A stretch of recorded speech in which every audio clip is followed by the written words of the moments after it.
This video will demonstrate the suturing of an umbilical venous catheter.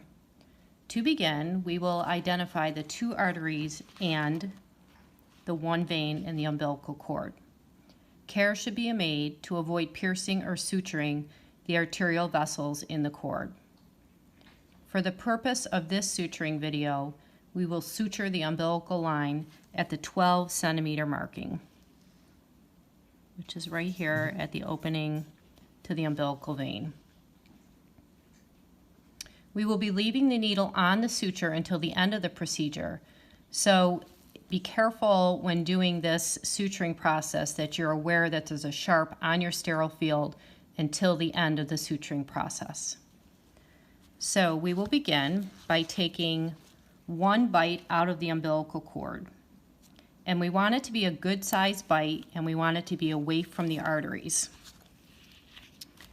So I'm going to begin by taking one bite, good sized bite, out of the umbilical cord. And we're going to secure that with two flat, simple instrument knots. Okay. Leaving a bit of a tail. So there's our first instrument knot and our second instrument knot. Okay, so that kind of creates the first part of our base. Next, we're going to perform 4 hem or slip stitches individually around the umbilical line. So we're going around and through. There's our first slip stitch. Again, around and through for our second slip stitch. Around and through for the fourth slip stitch. Now we want to repeat what we did when we first started. So we want to take another bite out of the umbilical cord, again avoiding the arteries, and best to be 12 clock hours away from where your first bite is. Again, this is to really create the best anchor that you can to the umbilical cord for stabilization. So you're coming through, avoiding the arteries and the vein.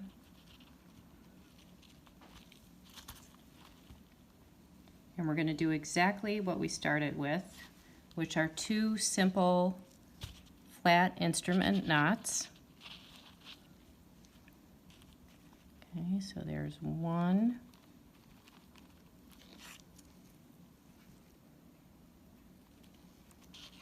and 2.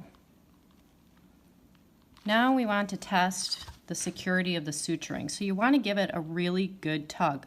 Good tug, a good pull to make sure that that catheter is nicely staying in place. Next, we want to draw back to ensure that there is blood return.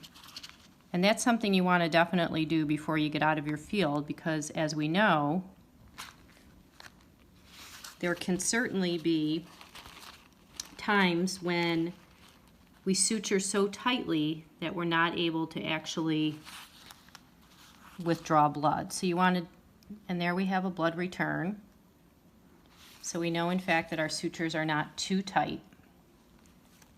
If for some reason the catheter had to be pulled back, so if someone was instructed to pull the catheter back, say 1 centimeter, the best way to do that is to first take your first hand and tightly secure around the base where the sutures are, so they're all nicely there, and almost pinch the catheter, and then you use your opposite hand to pull the catheter back to the desired, say 1 centimeter.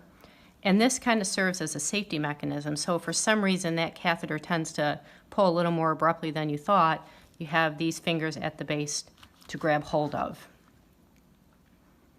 We want to communicate to the nurse the exact location of the suture marking. So for this particular baby, we would let the nurse know our umbilical cord is sutured at the 12 centimeter marking. Important for them to make sure that that is documented. Also important if for any reason there's any manipulation of the catheter, that end destination is documented as well. Once you exit the sterile field, it's imperative that you remind the nurses to create the bridge taping or the gold post taping to add securement to the umbilical catheter. And as a final reminder, infants who have umbilical catheters in place should be positioned supine so there's direct visibility of the umbilicus, and therefore no snugglies, blankets, or diapers should be used in any way to be covering the umbilicus. And that concludes our video.